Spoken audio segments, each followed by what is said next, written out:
सार्वभौम भई फैलिएका मेची महाकाली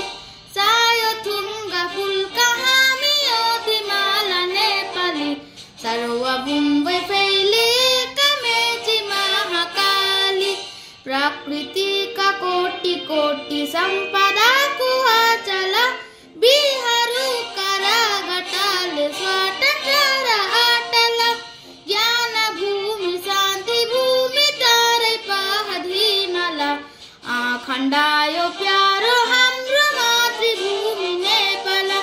बाहुल जाति भाषा धर्म संस्कृति